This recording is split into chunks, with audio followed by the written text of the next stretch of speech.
Welcome and thank you for tuning in to the home of the most competitive game coverage, most intense unit analysis, and the highest of high-level plays ever seen by two casuals who barely know where the rule booklet is. You're listening to This is for Worlds. Let us join Aaron and Phi and see what competitive topic is on the docket today. Hey, welcome back. I know it's been a hot minute for the two of us. I'm Phi. I'm Aaron. And this is for Worlds. Work's been kicking my ass. I know you've been getting more games in overall than I have. But what you been doing model-wise?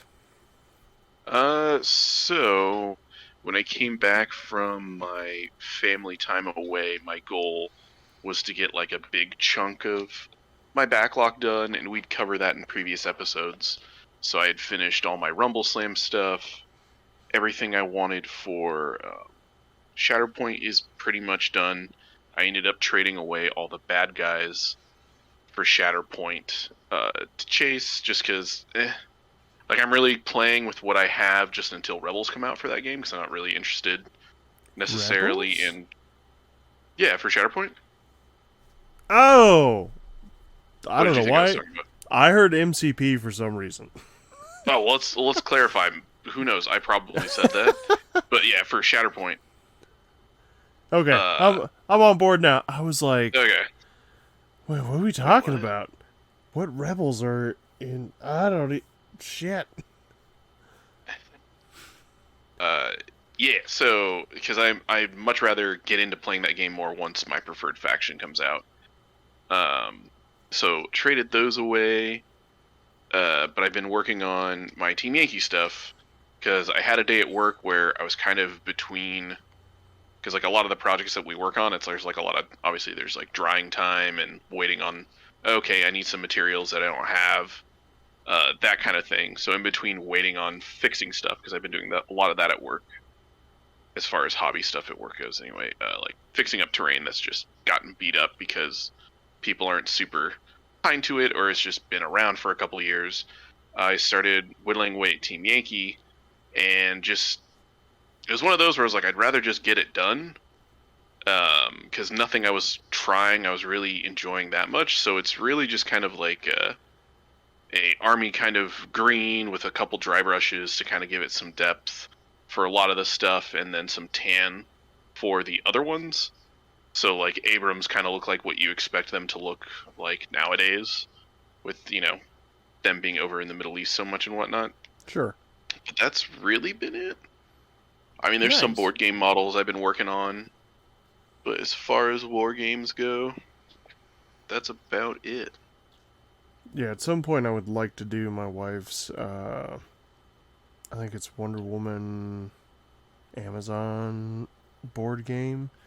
It's asymmetric, but you don't play the bad guy. Like, it's deck based, but it comes with like 5 little miniatures for the player characters.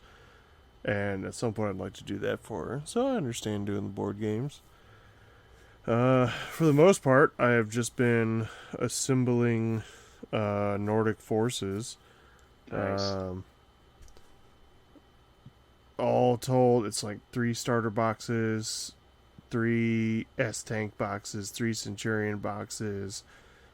Right now, 3 boxes of Vigans, 3 boxes of band cannons, and then it's like I think 2 Zs for everything else. Making my way through the S-Tanks, the Cheese Wedge treads, special order from Battlefront finally showed up. So I'll have like 9 of them on like the angle, and at some point I think I want to do like a little embankment just to kind of like make them level. Now those are meant to represent how the S-Tank can like elevate itself above cover, right? It's not necessarily that it it's above cover because the Well, like, so it can be in, like, a hold-down position, I guess? yeah. So you come up like Yeah. the reverse side of an embankment, and your hydraulics on the wheel or on the treads adjust so that like you stay level and you present like the smallest cross section as you come up on that embankment, and it's part of the reason I love them, and I think it looks cool, and I like the little resin treads that came with. I kind of wish they had like more options instead of the extreme down position, but you know, I'm not going to complain too much about it. It is a super simple model. It's a super easy to build model. And so far, I'm really happy with. I've got about 27 of them built, and I think I've got 9 more to go. Just assembling them whenever I can, like, get a little bit of time to do so. Yeah, the end of the fiscal year, a lot of people trying to spend their what's left in their budget, scheduling a lot of like, oh, let's knock this in before, you know, we lose that budget for the next year. Let's get all this work done. So aside from that, haven't really done much. But then I had this awesome idea because assembling these things is not slow enough, and I don't already have a bunch of plans for the S tanks.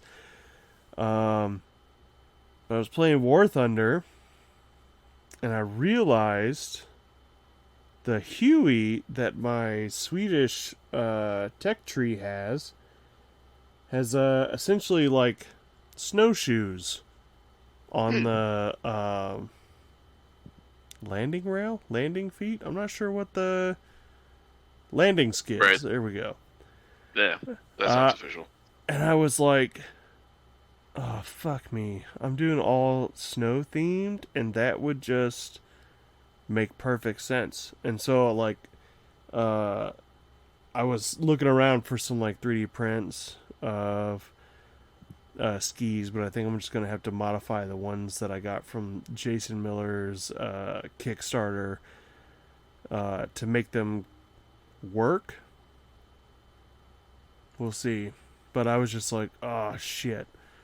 Fuck. Because I'm doing a snow theme for essentially all of them. Because it's just going to be easier to paint just different variations on stuff. And I was like, the Hueys need it. The Gazelles need it. The it's like HKP somethings. The Swedish and the PAH for the West Germans is like they're gonna need it, and then you're probably gonna need attached skis to the like Sea Knight and the Sea Stallions and the Chinook. And it's just like, man, why do I keep having all these awesome ideas? Because all it does is just delay getting them fully assembled and painted. And I mean, the payoff's going to be so amazing, though. Like, it is. You know what I mean? But to see that, yeah. Is it gonna be totally worth it if, like, in 15 years I'm still pushing around the gray plastic, being like, right? And then you'll be like, shit, they just released. There's another wave of Nordic Force stuff coming out, and you're even more in that hole. Yeah. Yeah. So that's where I'm, like, currently at, and I'm just at least just doing all the base assembling so that hopefully in 2 weeks, when I expect to be able to return to Team Yankee. Mm-hmm. Once Ahsoka's over, right? Yeah. Once Ahsoka's over, final episode this Tuesday, and then Loki picks up on Thursday, which is Hillary's show. So, yeah, I'm hoping next week I will be able to field Swedes on the battlefield. I'm super excited for it. This is something I've been looking forward to for a long time. That's really about it. Like, the Nordic forces have just been taking up a lot of it. I get maybe 2 or 3 done. The few nights that I can, like, sit down and do them. but knocking them out, chugging my way through. Yeah, you mentioned 3D prints for Team Yankee. I have a quick aside before we move on. Oh yeah? You saying that. I'm sure Battlefront clearly listens to us because they value our input. But I Hey, just want to say that they make it. They're like probably one of our 10 regular listeners. Yeah. They make it really, really, really hard to support your locals. I'm just throwing it out there, Battlefront. Like, it is frustratingly impossible to keep stuff in stock and get stuff for this game.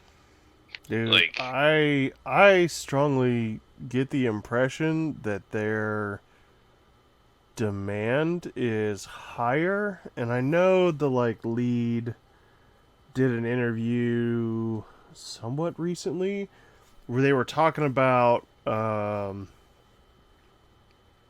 think they sat down with, it was like either a gaming channel or a gaming website, but they did a YouTube interview, and they asked specifically like, why haven't you done more plastic stuff? And they were just like, well, we could have, but between this and everything coming up and inflation, it just didn't make sense. And so we just kind of went back to the resin for because everything aside from the S tanks and the Centurions, at least for the Swedes, is all resin stuff.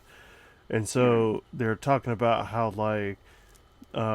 their production stuff just it would take a long time for them to do a lot of the work to cut that over, and then it would end up being more expensive. And sometimes they try and find other plastic kits that are already made in a 1/100 scale, but a lot of times those toolings aren't up to spec, and this and that, or they're too difficult, or they're not exactly accurate enough for whatever reason.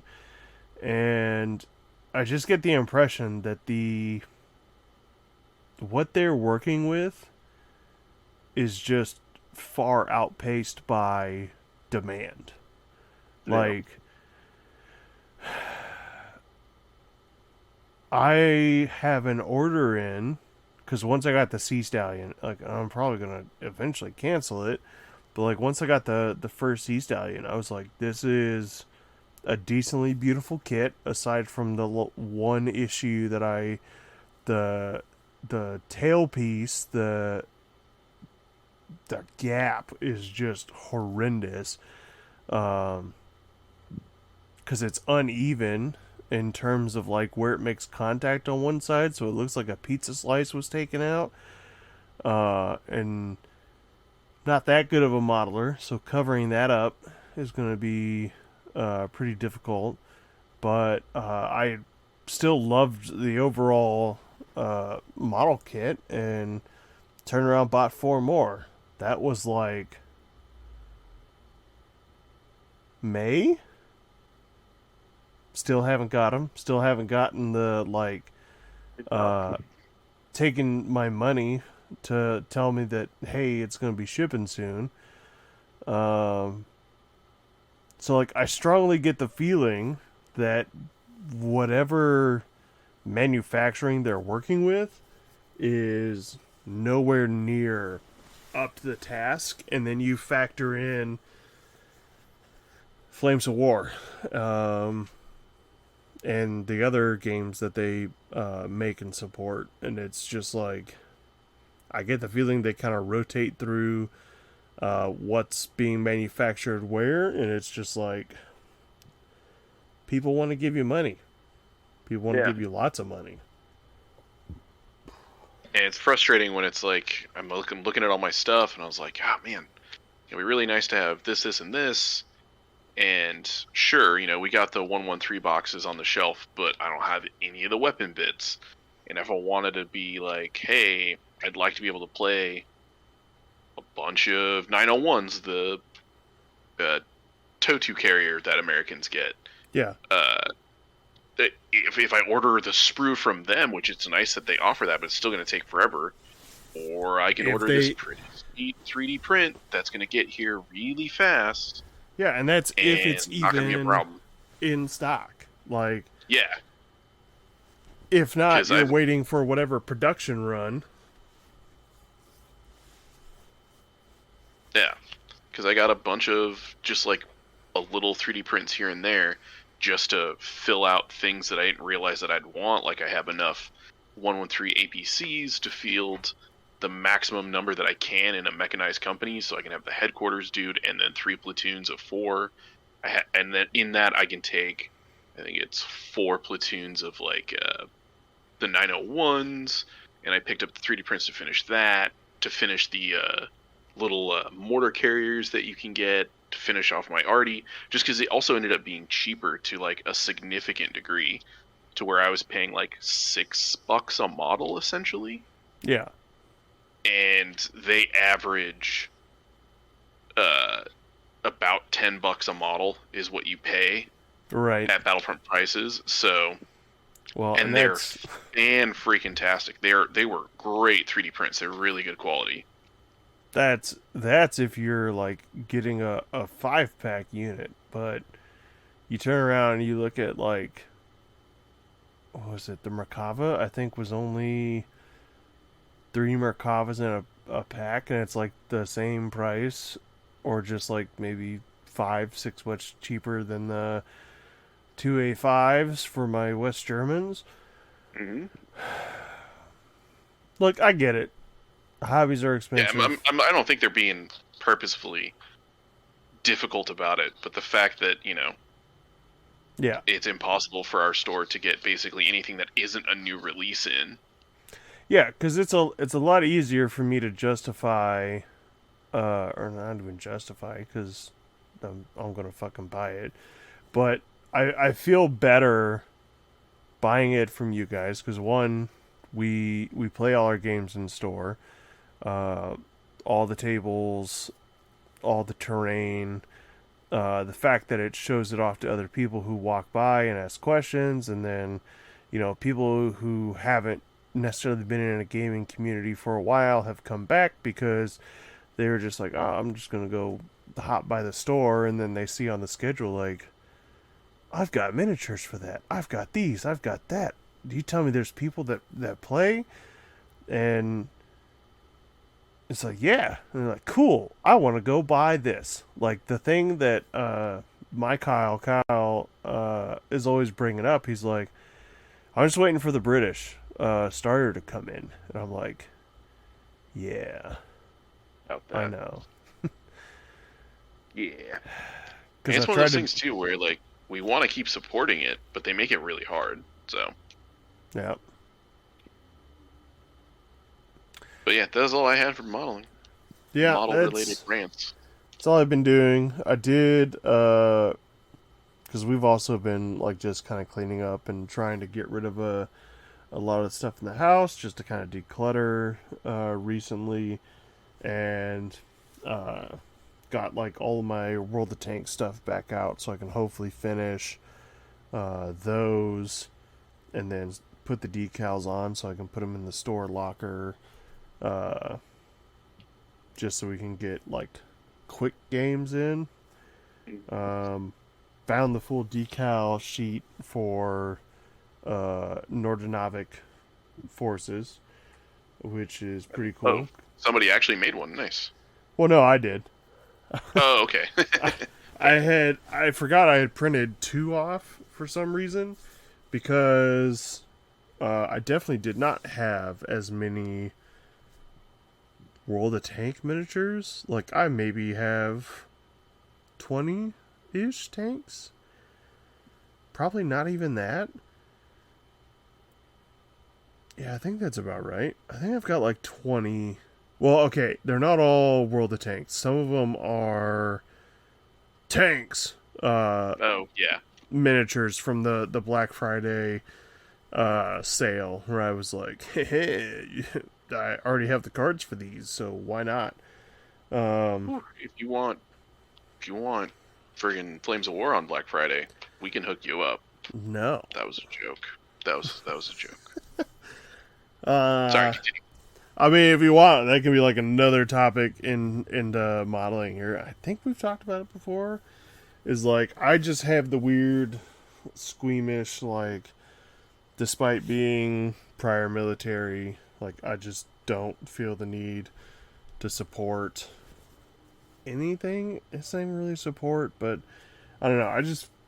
I feel weird about stuff like that, so it's easier for me to like uh emulate works of fiction. And For sure, yeah. Team Yankee doesn't stray far enough from that because everything is still American, Russian, whatever. Um, so I couldn't do a Flames of War stuff. I really couldn't there, despite being a history buff. So I just can't take another game. you're gonna take two more, and you're gonna like it at least. Yeah, I mean, you're gonna teach me. I don't have to do the learning bit. That's fine. Or teaching bit, rather. Yeah. That's fine.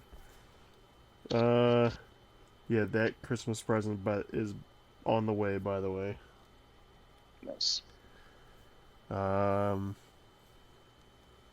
Yeah. So shall we move on to past week Worlds qualifying, where we discuss what we've played? I think we should. Yeah. Sweet.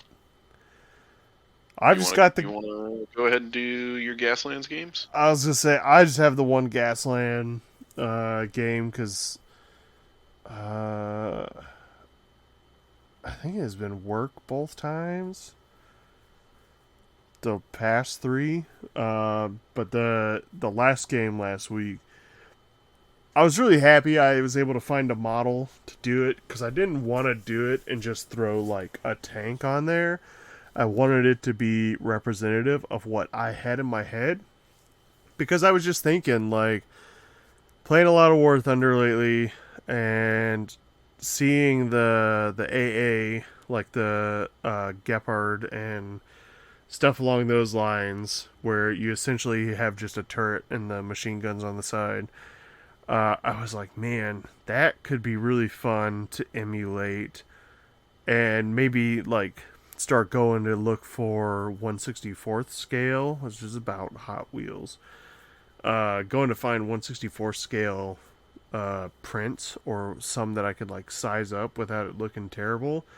And then, because that'd be like really cool to paint in like a Gaslands theme and style.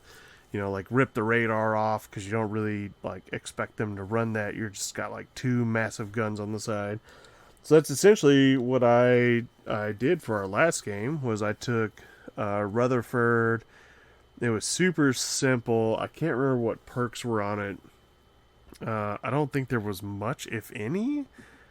Yeah, I'm distinctly remember you saying it was mostly most of your points were in tied up in the vehicle itself.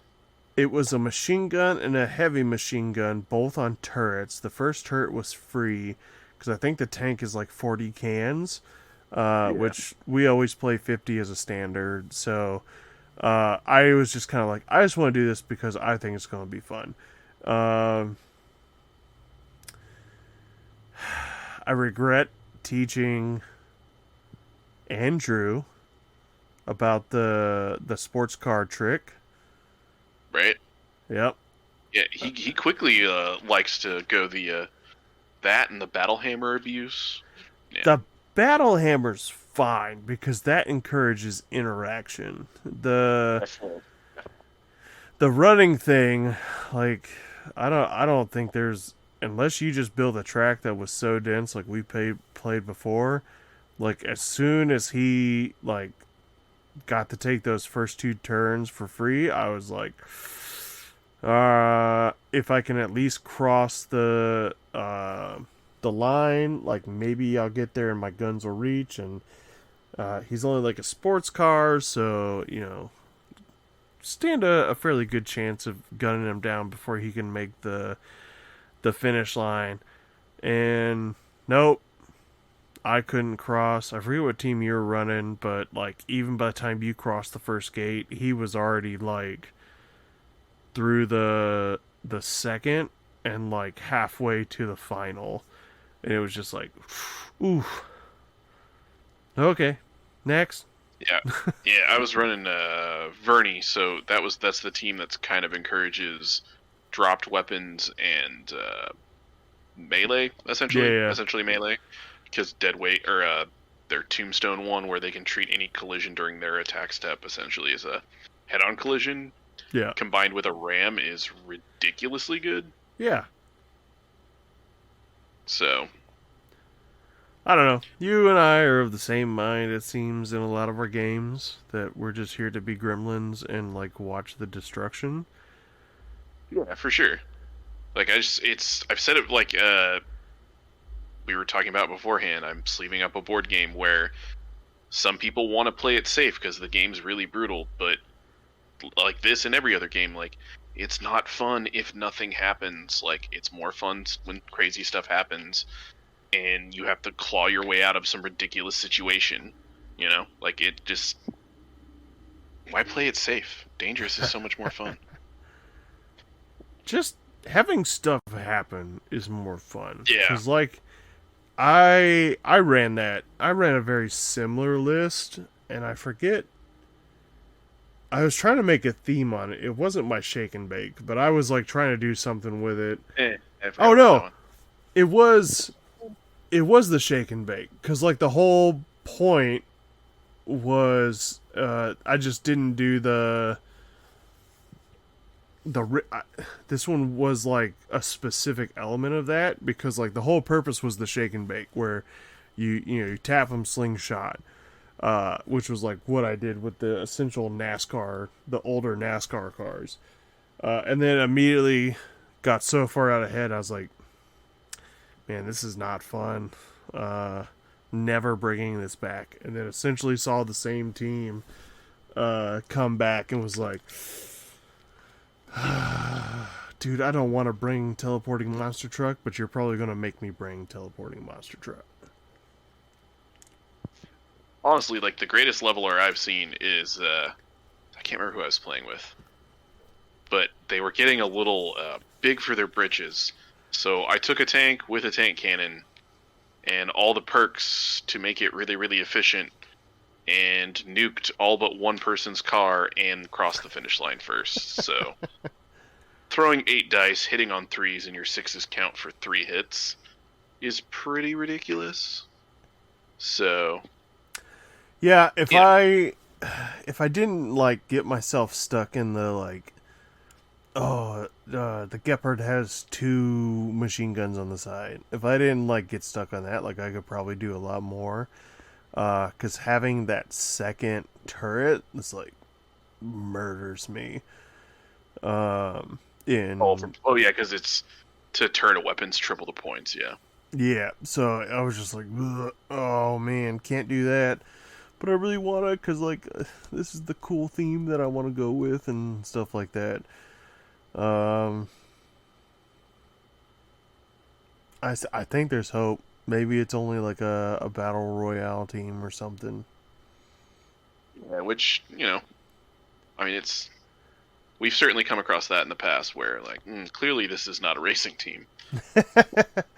Clearly this is Yeah. a prettier stuff team. A lot of our homebrews have gone that way where it's like, huh, doesn't do any good when somebody like gets out in front. His whole team was centered around interactions with each other. It certainly worked well though, like built well. I mean, I'm not disagreeing. It's just very much like, all right, I need to ask what we're playing before just like deciding on a team, because usually like either on the way into work or at work that day, I'll be like, oh man, what do I want to play today? I don't know.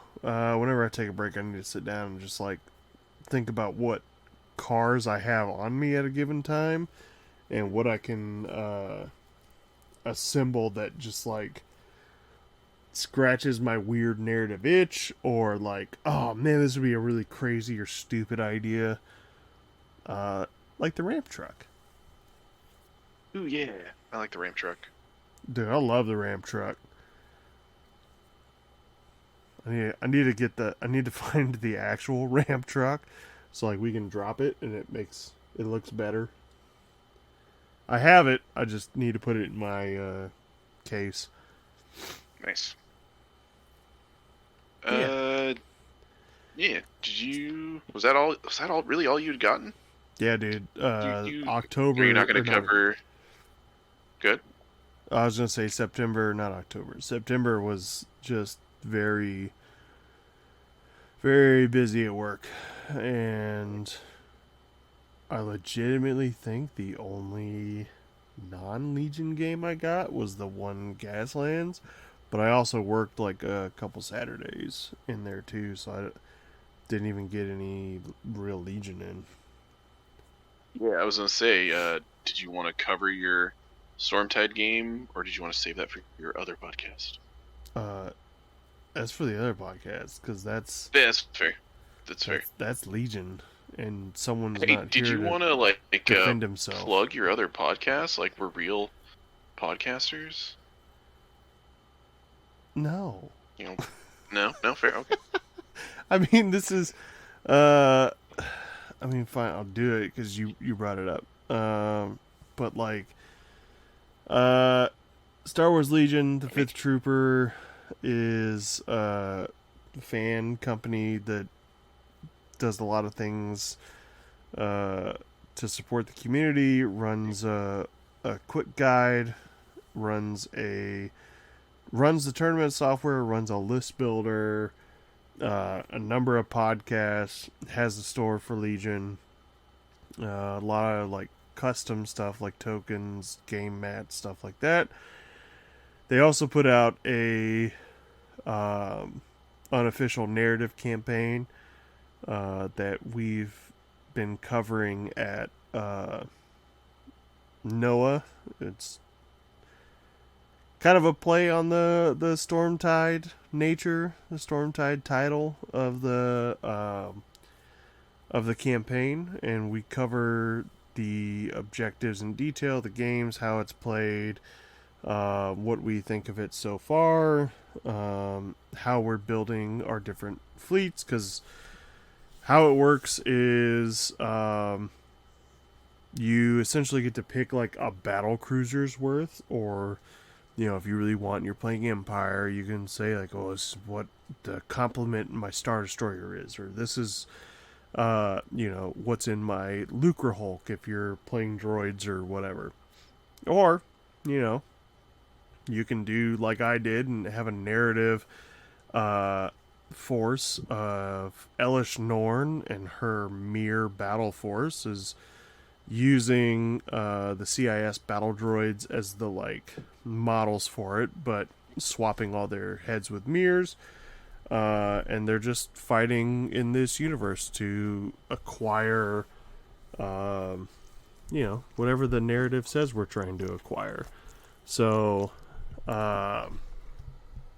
we cover everything there at Star Wars Legion, a NOAA podcast. It's me and my Kyle. We have played games. We'll get back to recording here shortly. Just both of us. He's got kids and a job, and I just have the Corgo who's currently trying to shove himself into my face because it is past his din time. But it's just been difficult for us to get together, and then even though we got to play, we fully intend on recording last week, but work has just been awesome. So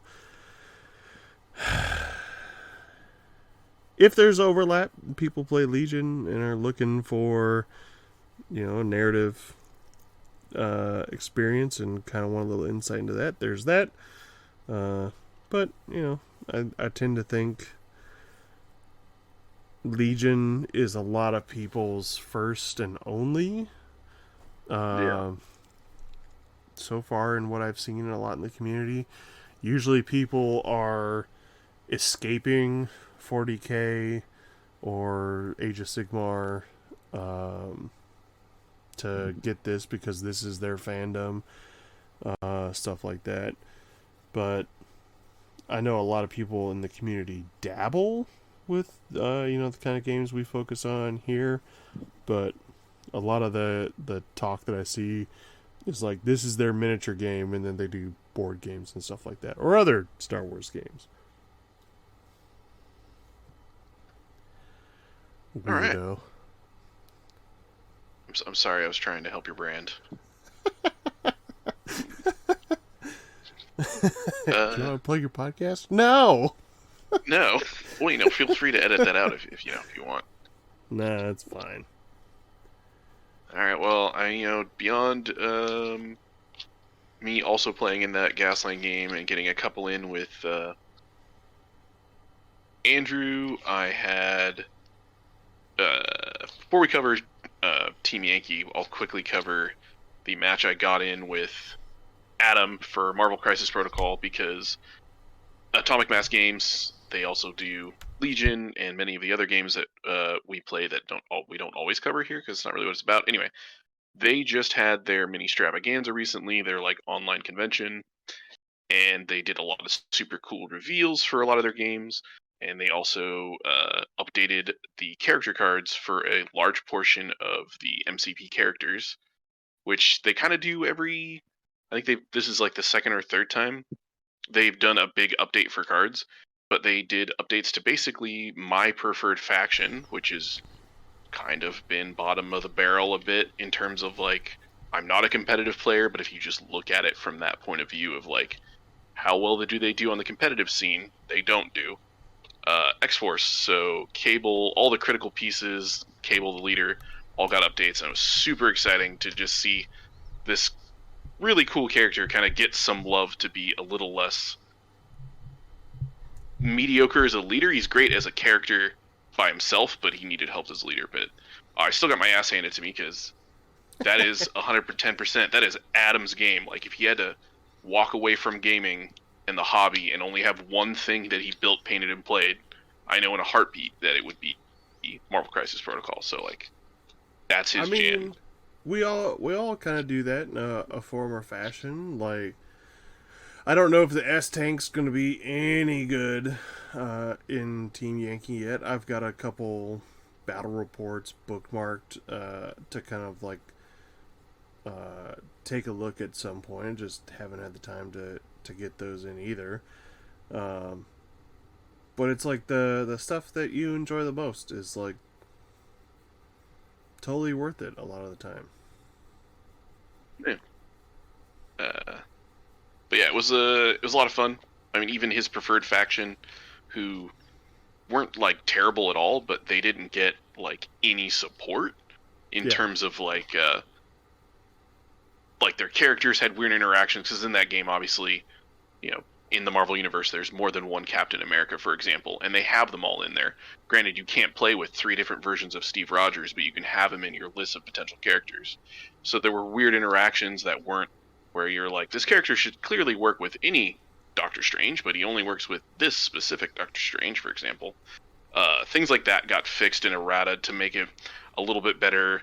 But yeah, it was a lot of fun. Like, it was we were like kids on Christmas, like how giddy. I was like, oh my god, it's gonna be amazing. Still got my ass handed to me, but it was a lot of fun. But beyond that and some Gaslands, I played a game of Team Yankee that was, I don't want to say one-sided, but it was decided rather quickly. I was playing John. He had his Russians, and he was taking T-80s, which I'm fairly certain they are basically the equivalent, at least in my knowledge of, like stat lines for tanks in the game. They're roughly equivalent in terms of like what the M1A1 offers, right?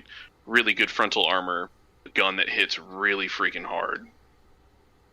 Really expensive. And and very expensive. So, a lot of his points were tied up in that, and a fair amount of his points couldn't make it on the board. Oh, and I had kind of gone to made the commitment to the whatever kind of list that I would want to run for Team Yankee. For the most part, I wanted to have the models to do it. Yeah. So if I wanted to be gremlin-y and take a bunch of crappy tanks and just overwhelmed with numbers, I can do it, right? I can take something like I can take 24 M60s. I don't think I legally can. I think this is how many I own because it's the way the box purchase worked out. I could take a bunch of that. I have things to take a bajillion M1 or M113s, and so it just worked out that he wasn't able because holy cow, only getting hit on a 5+ really hurts. If you can't make those shots connect, it doesn't matter the fact that it's nothing but firepower checks all the way around, and he kind of left his commander hanging out in the wind, hiding behind a building with his ass to, facing the flank that had a good 40% of my force, and I was like, that's your commander. I'm going to run up these 8 points worth of tanks, and if they whiff their shot and die, I don't really care, because if they kill your commander, that's a huge blow. And right. Of course, he just everything started dropping like flies. As they do. And after that happened, he had another. We've talked about this before, but this game is frustrating when they're like, yeah, you want to learn it? Find somebody that knows how to play. That's the best way, because the rule book, just every time I read it, seems less than optimal. But he had another commander in his formation that was off the board. Ooh. Which I wasn't sure if he would still be able to continue to play down a formation commander. Granted, he was still going to take the checks because he started taking them that turn, but he failed a bunch of checks for turn 3, and it was his turn 3 because he was going first. And he's like, yeah, I can see. And I was like, I mean, whatever you want to do, man. I'm not gonna tell you have to play, but I'm more than willing to play it out. And yeah, I haven't seen John since, unfortunately. I hope everything's okay. He doesn't have medical stuff going on or something. But yeah, just terrible beating up on people. I know, right? It felt good from again, I'm not a competitive player by nature, but I enjoy a game that is close, where things happen and I can have a plan and it works and I can see my strategy working, right? Yeah. And it was a lot of fun to see that work, where I made intelligent decisions where, I was like, all right, I've got an objective over here. I'm deploying counter to how he's deploying in a way that makes sense. Oh, well, he's abandoning that side. I may as well abandon it also, because infantry are obscenely difficult to shift. So I'll just go send my infantry to hold that flank. But yeah, it was a lot of fun to actually see it to come together. And that was what spurred me to actually get it painted and fill some of those slots that were, I mean, I disagree. Not quite. What's that? I've definitely been able to shift infantry really well, but you're not looking to, sprint across the board. It's more like get them to a spot where we're gonna do some damage or hole up or defend. And then as, the opponent gets pushed out, you slowly, march them into fortified cover or buildings or what have you to keep them safe, and just keep pushing the line. Because it's always a good... it's not a tripwire, but it's not really your first line of defense. It's just a good check, for the most part, to be yeah, well, you need to do this in order to get through me, because if you do get through me, that sweet, sweet side and butt armor is ripe for the picking for my units. Stuff like that. The game where we played in the snow mat comes to mind, where my infantry started in the corner. Yours were holding the line, and then just the encirclement just really helped push your guys out of the factory, because you didn't have enough guys to counter, what was slowly walking up into you. Oh man, I had another point before that one, because I was gonna say 2 things to that, and that was number 1. And my mind just totally went blank on that shit.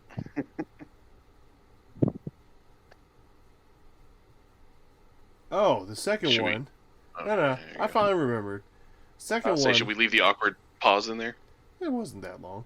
Yeah, The fair. other one here is a shot at you, my friend. Oh, Uh, do it. Not even really a shot. Just and I told you Oh, now I'm so. disappointed. Really, it's just an I told you so.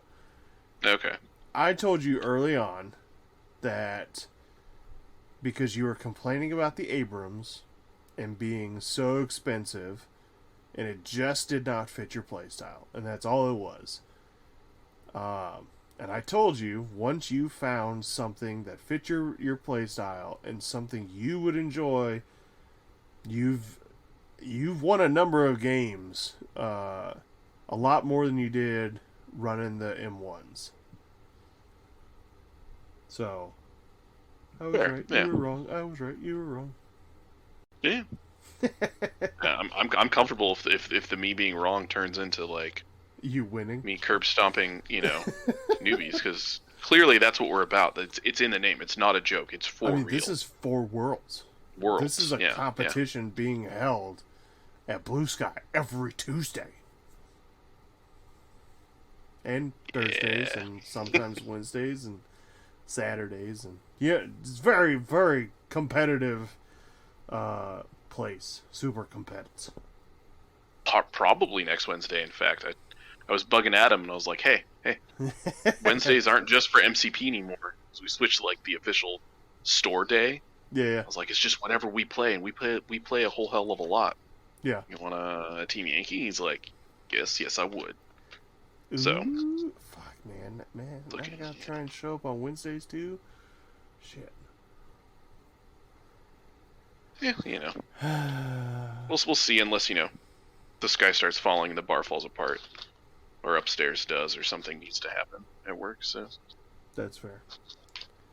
Well, I haven't played any other games. You have? I was like trying to rack my brain because the last few Wednesdays, either I've just showed up to like hang out and then bail because I had other things to do, or I really think that's it. Sweet. Any contentious conjectures, hot takes, if you will? Hot takes, me whining, things like that. I guess I could always just turn off Facebook and just not have it. But bro, I'm with you. I'm getting so much closer. Yeah. But just it seems to be granted it's mostly the bigger games, right, that have way bigger of an active community. No. They're the more forward facing, right? To you, because I saw another one, a small game that both you and I play. I saw more posts pop up today about a recent release, and I'm just like, as I go to Facebook, because I've been on today. You're playing an arcade version.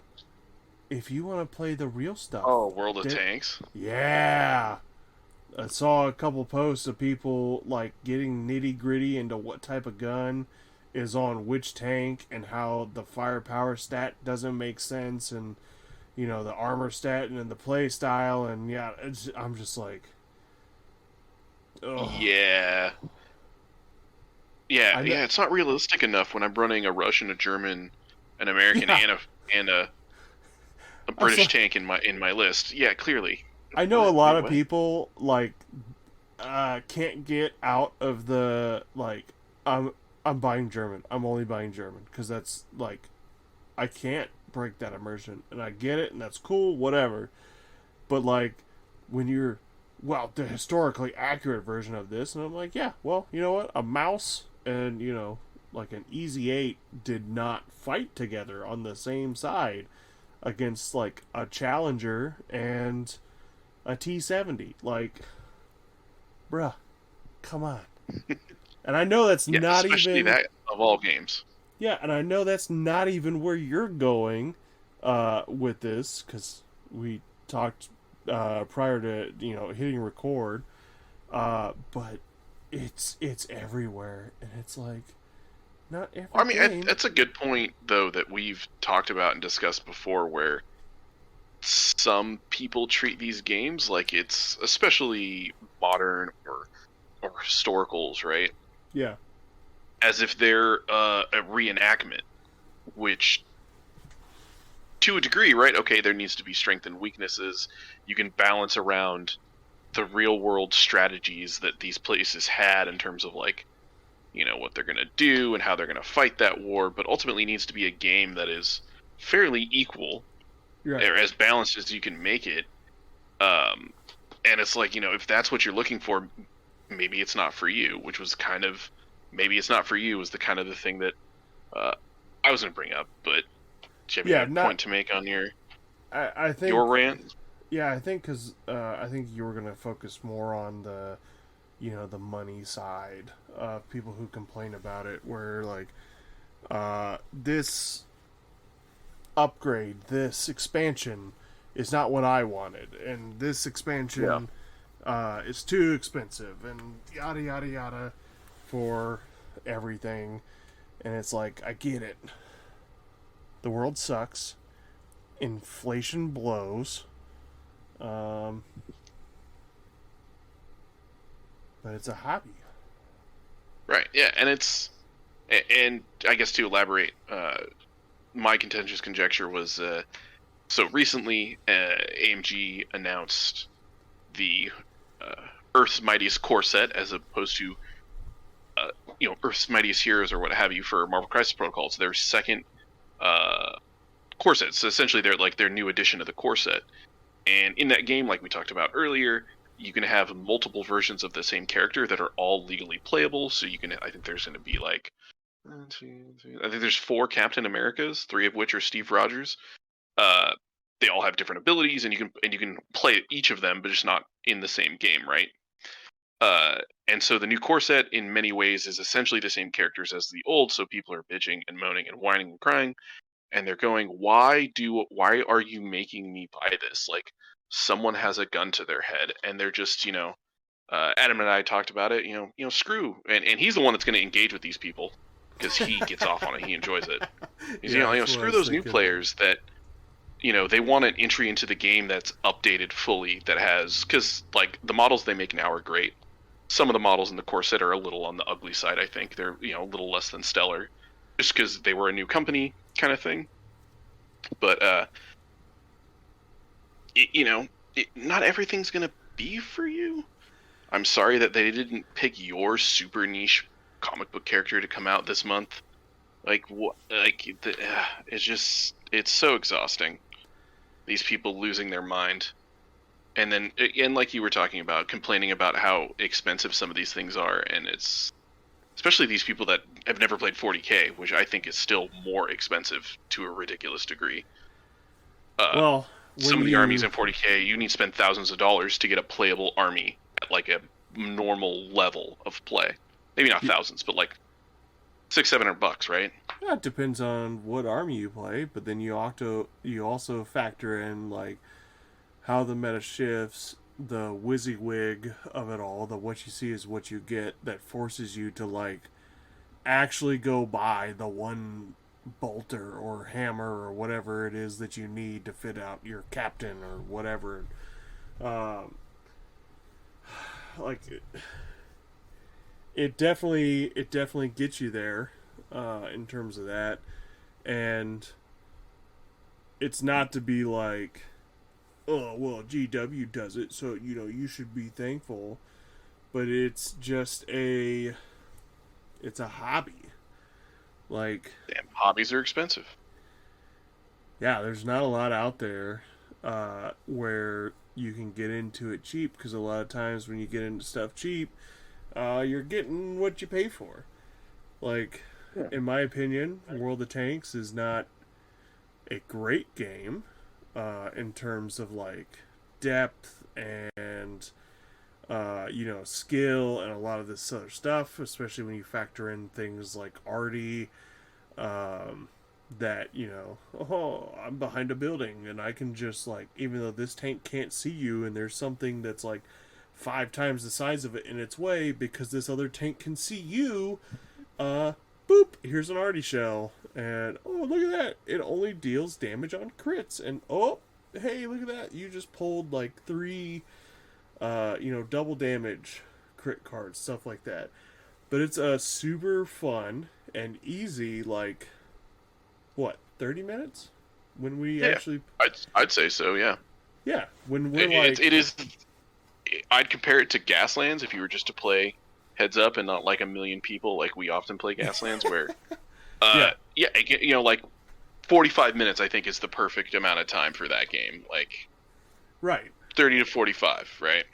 Yeah, and we've talked about how like on days where I get there early and we're waiting for John or someone else to come play with us, like it's super easy to just grab a couple tanks, look at the point cost, and go like, you know what, I'm just gonna round out to 200, and I'm just gonna take all tanks and slam them around on a board.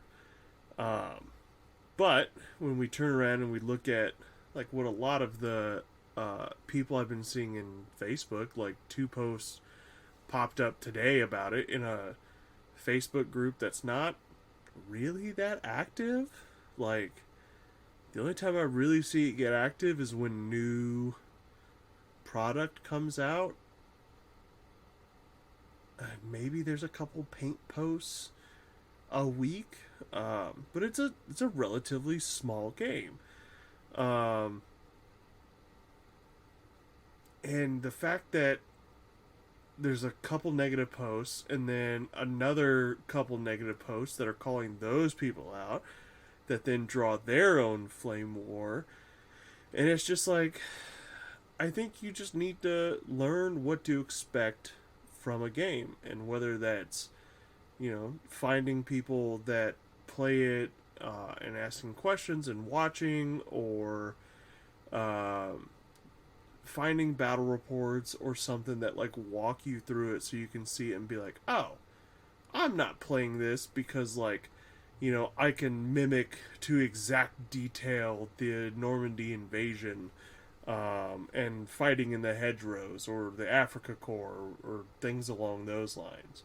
You're like, I just want to slap tanks together and I want to watch things explode kind of stuff.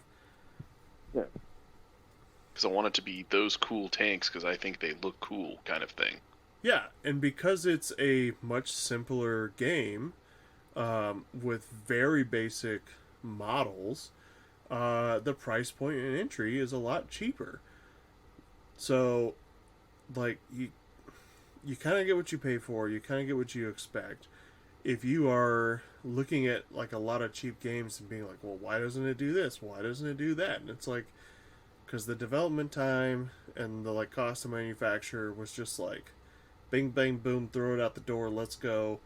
Because I mean, as I've understood it from what I've seen, they simplified a lot of stuff from tanks. Like, we don't have helicopters, we don't have gun positions, we don't have like a million other things. And every time that I think that I'm like, you know what, I want this in World of Tanks, I'm like, I'm just making this Flames of War. I don't want to do that. That's why I have Team Yankee. Exactly. Like it like it's not yeah, and it's like you said, it's not that it's a bad game, but like I couldn't see games like World of Tanks or even Gaslands now, even though it was for a while, I couldn't ever see those being the only game that I play, which Right. yes, I know sounds like an incredibly ridiculous first world problem to have. But just playing that in, week out, like there isn't enough depth there, but that's not what it's there for, right? That's not the intent of the designer per se, you know. And there's nothing wrong with that, but yeah. Well, I mean, you and I have kind of talked about it because mainly when I've brought up other games, you've turned around and been very honest and said, you know what, I can't do every game that may cross your field of view. I understand that. I also feel the same way because I know you and I have talked about the wrestling game that you and Chase are going to play, and it's not my cup of tea. And we've talked about other games where you're like, it's not really my cup of tea because like I feel maybe 28 millimeter I think is the scale, but there's like a modern warfare miniatures where it's like take MCP or Shatterpoint, except make it Delta Squad. Oh, was that the one that I mentioned to you? Maybe. I mean, I'm in a Facebook group that I see a lot, and there are hundreds of rule systems, and that's why I think it's always great when someone posts like, I made this miniature for this thing, and immediately there's like 3 people asking what game system you playing for stuff like that. And like, I've looked through a lot of them, and I'm like, man, that's really cool. I don't know if I could get anybody else to play, and that's totally fine. I will just watch from a distance, and if anybody like ever opens up to wanting to play that, like, I will. But I pretty much cover my video game interests in board games, and I'm solid with that. Like Gaslands, Victory at Sea, World of Tanks, Team Yankee, Star Wars Legion, Star Wars Armada. We're getting into Gamma Wolves. We're getting into Blood Red Skies. And then that covers like every niche like interest that I have, that I've like, I love playing this in video games. I want to put it on a board table, or this is my fandom and I want to do the thing. And like, that's it. I don't need to like go off into X-Wing. Like, as much as I think dogfighting, starfighters would be cool, it's got a huge miniature catalog that I could just never, like, I know once if I were to ever actually buy it, I would just feel compelled to be like, I gotta have everything. Yeah. And like, a third of those models aren't even in print for second edition. So, what? Not every game is for everyone, and I think that it's important to know and understand that when looking at getting into games. Yeah. Like, it's... Yeah, I guess more to the point is, yeah, not every game is not for everyone, where, initially the point that I wanted to be ranty about was, not every product is for everyone. Oh, but, that too. Well, it just, like you said, it speaks to a point that, Adam and I were talking about, a less than enjoyable person that decided to sit right across from him on my day off in my spot at the store. It was my spot. Who, was being wasn't being awkward, but like, he was just being very obnoxious and trying to, like, he was fishing for compliments. Like, he was like, behold my minis kind of thing. And he's like, yeah, it's cool. Yeah, I play 40K a little bit too. He's like, oh, just a little bit kind of thing, I think he said. And he's like, well, I think MCP is a better game, and it's, it was just, yeah, gasp, oh god, no. And people have asked me too. They're like, oh, why don't you play 4K? It's just not for me anymore. Like, I see people play it, and I look at the rule book, and I look at the stat line, and it comes off as boring for me. But if that's your jam, like, have fun, right? But, well, yeah, it doesn't have to be for everybody. You didn't even cover the like miniature or like the expansions and stuff, where a lot of people complain about, oh, why are we getting this? Oh, perfect example, because this is like topical for Mini Extravaganza. Was what, 2 weeks ago? I think it was 2 weeks ago. Yeah. Range troopers. Because I did not do much at work while that was going on. Yeah, range troopers for the Empire are coming. Yeah. And apparently, we think they're going to be special forces, but essentially, it's another fucking stormtrooper for the Empire. Very much, yep. And it's like, I get it. A lot of people feel like neglected for like whatever faction they play, because they haven't gotten the hot new release, or they are not, the focus, or they're not the special child, or they're the redheaded stepchild and they're just like shoved in the corner or whatever. Um, or like all the people that bitched when Ewoks came out that like, I don't want to play Ewoks. And it's like, okay, well, don't. Well, Yeah. what if they're really good? It's like, well, okay, well, Yeah, because they're bitching about how much it was going to cost them to field all this army, and then, well, there's so little plastic in the box. Anyway, continue. yeah, it's just the Hurts. kind of like, hey man, keep positive, keep an active community, and eventually the thing you're gonna want is gonna come out, which is another perfect example in Legion, because you know what I flipped shit for, and I don't even play this fucking army, but I have been dying to get these things in game for like ever since they announced the Clone Wars. Like the minute they finally confirmed Clone Commandos, and not even just Clone Commandos, fucking Delta Squad were coming in. I saw the pictures and like I was screaming in a mechanical room at a job site, just being like, "Oh my god, it's here! Finally, it's fucking here! Oh, oh god, I have to play clones now! Like I have been waiting for so long for these things. I'm excited and I want to. Oh man, finally I'm gonna like paint my clones. I'm gonna put them on the table, and it's like you keep the community healthy, you keep it growing, you keep playing, and showing people that the game is active, and the game's gonna be around for a long time, and eventually they're gonna make the thing that you want. We'll probably get a Mace Windu in the future. We'll probably get Saw Gerrera. We'll probably get like Wat Tambor. We'll probably get I mean, we're getting fucking like everybody for the Empire already, but you know where I'm going with this. You understand what I'm saying. It's just a matter of time for like a lot of these games that the thing that you want is going to come out so long as you're active. Unless you play Armada and it's dead, and we will never get another model ever again. Nope. And people, yep, that's like every time they announce something for all the other games, I feel like there's that one dude that always posts that one picture of the monkeys sitting around the table at Armada.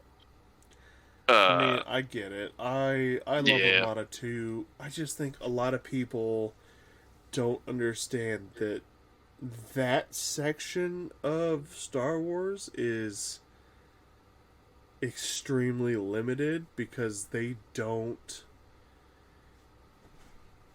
get a lot of new capital ships very often. Like Yeah. I think the last, like not counting sequels, because those factions aren't in the game, we haven't gotten a new capital ship except for the Cantwell class in Andor. Like, What one even was that? I don't remember that one. that was the one, I'm blanking on his name. Was it Skarsgård's the character. the interdictor, not interdictor? Yeah. Okay, yeah.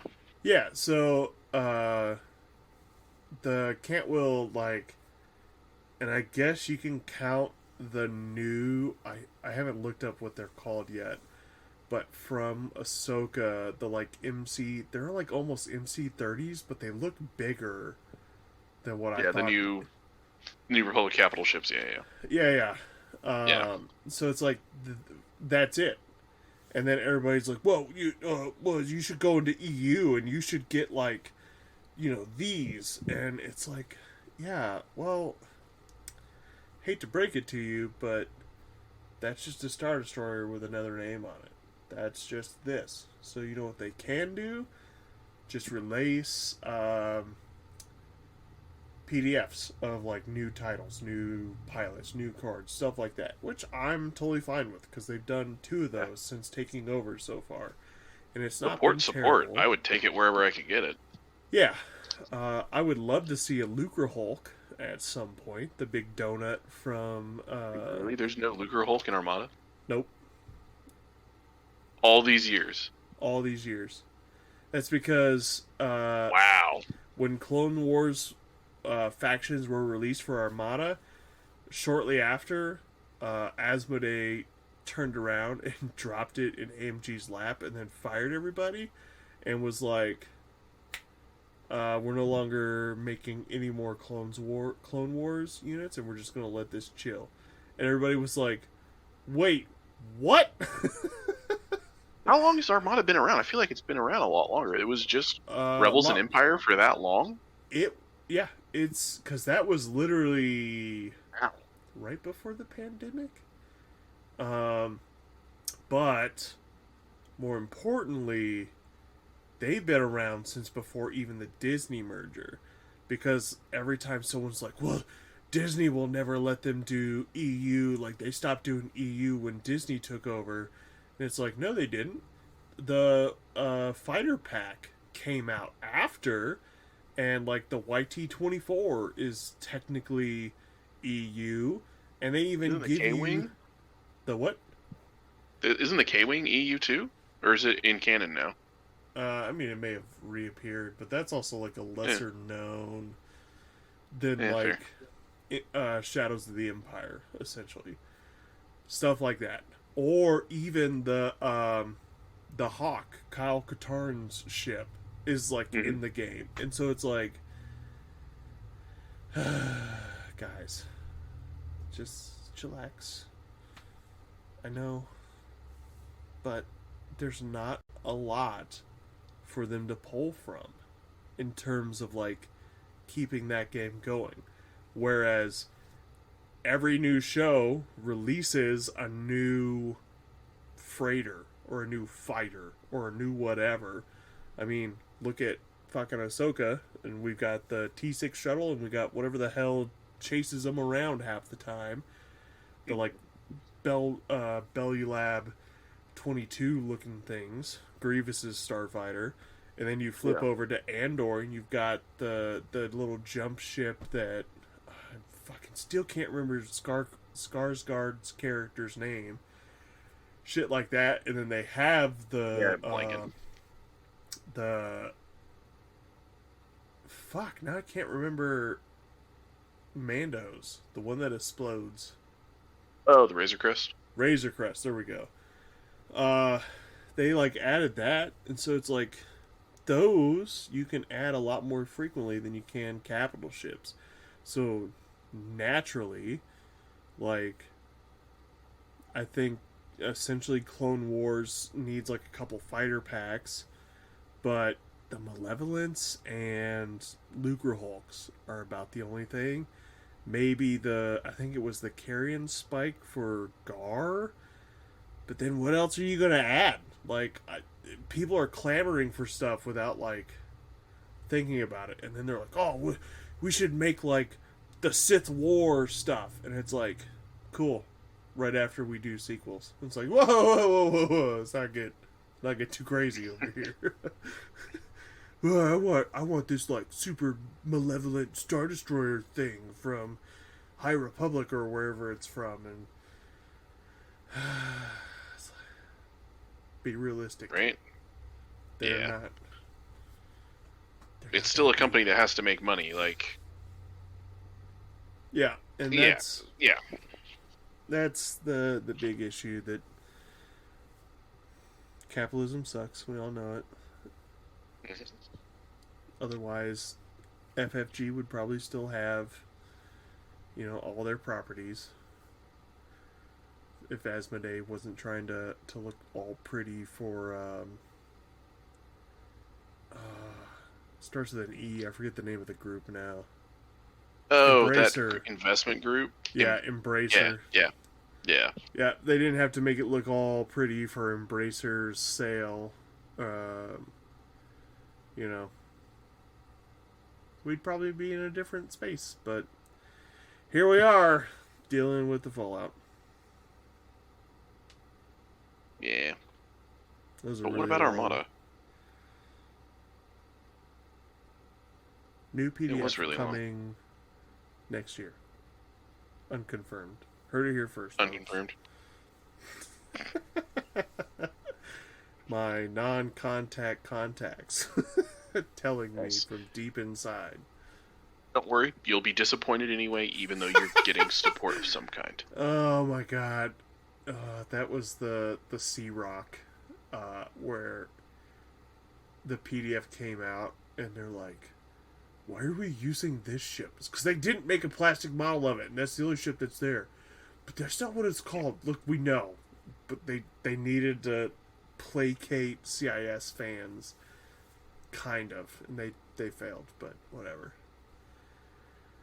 I think that's what we can draw from this discussion is that AMG's a failure as a company, clearly. Battlefront, all of them. Battlefront,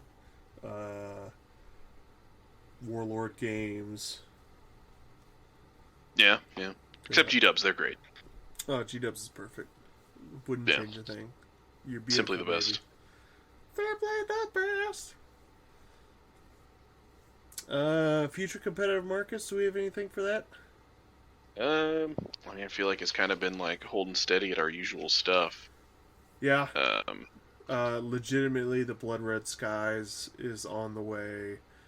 Gamma Wolves, once I'm done printing Chase's Water Moccasin, which has been a huge pain in the ass lately. To start making my little... Of course it would be. Yeah, it is. It's too big for my print bed, so I've had to do a lot of scaling and fitting, and even though I cut them to I don't know, the scale somehow is off, and I can't figure out why the slicer did that for the front end of the nose, because it's prints in one piece, but I had to chop it down the center to get it to fit on the print bed because it was too tall. And now for some reason, the scale is slightly off, so that when you try and put them together, even before I put them in the curing station, you can see that one side looks 1 or 2% smaller.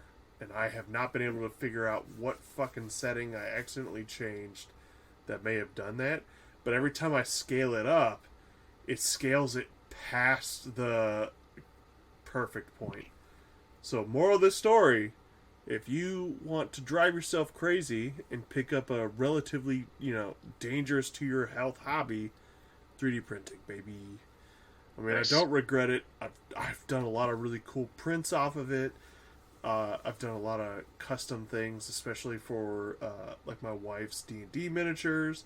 I put one of her characters riding a corgi that I painted to look like Booster or That's actual fantastic. dog. Yeah, I've done stuff like that. So I love it, and it's really cool, and it lets me do a lot of things. But holy shit, sometimes the way that you just have to really get into the minutia of shit to make it work is really frustrating. But it'll make Chase happy, so it's totally worth it. Right.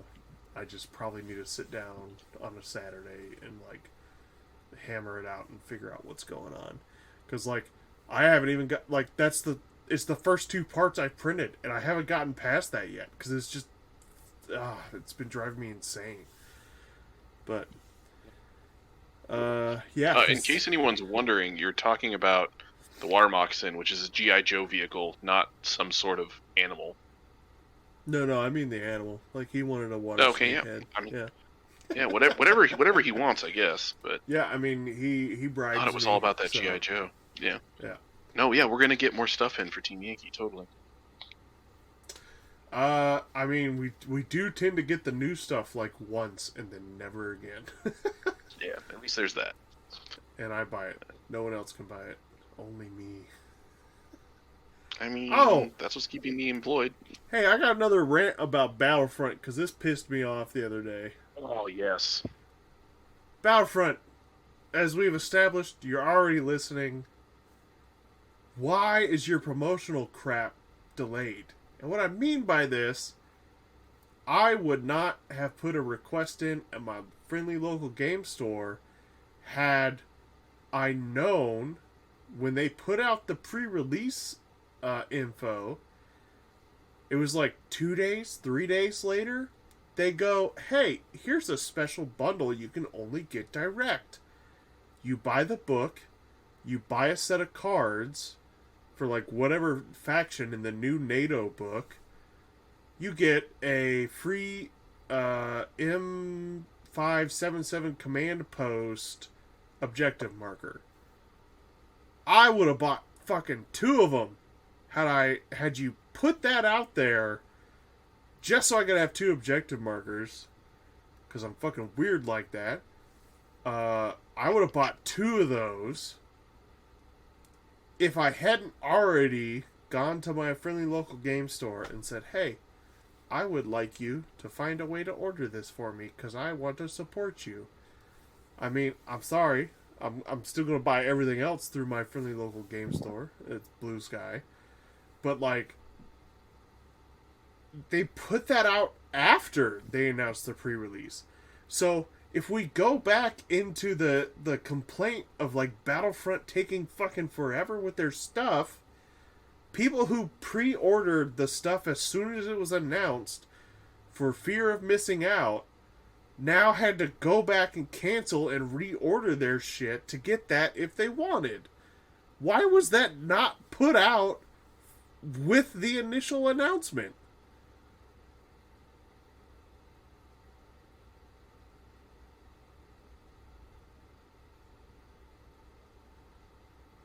Did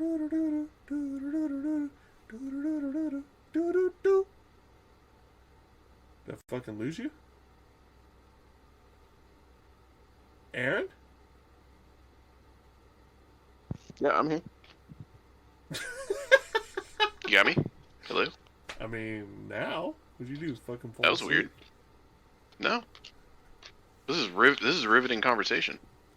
This is riveting fucking rant. That's what the fuck that was. It was a conversation shit. Well, do you feel better? I mean, kind of. I had totally forgotten about that until we were complaining about shit like that. Because that's like, I want to give you money, and if you're going to, like, do a little promo thing, fuck yeah. I'll throw money at you for that little promo.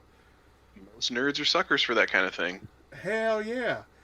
But when, like, you don't say anything when you announce the pre-release, and then, like, 3 days later, after, or, like, the, not pre-release, the, pre-orders, you don't say anything for, like, 3 days, and then you're like, oh, by the way, all you people who have already pre-ordered your books and your cards, we're doing this bundle deal. Yeah. And I'm like, what? But I already... Fuck you guys. Like, I put it in my cart and everything, and I looked at it, and I was like, I can't justify 3 books. Right? Just to get... Yeah, which... For a promo that you can probably find a 3D print of. That's exactly why I decided not to. I was like, I'll just go find a 3D print for this. I was so bummed out. Oh, I also decided, you remember how I told you, like, I picked up those 2 VDV boxes from Gabby's the one time I was there? I'm gonna convert the sign into something I think you know as well. I'm gonna make a Burger Town sign. Yeah. So we could be Ramirez. like, Yeah. yeah. Yeah, it's I was looking at it because someone modified it to like actually be a McDonald's one, and it looked really good. And I was like, I don't care about McDonald's enough like that. I was like, do a Wendy's? Nah, not really. And then like the YouTube video I had going on in the background was like recapping like all the Call of Duties and stuff, and then like, oh, how can we forget this gem? Ramirez! I was like, oh my god, I am certain someone has done an STL already. I just need to find it, because that would be amazing. Man, that's all I got.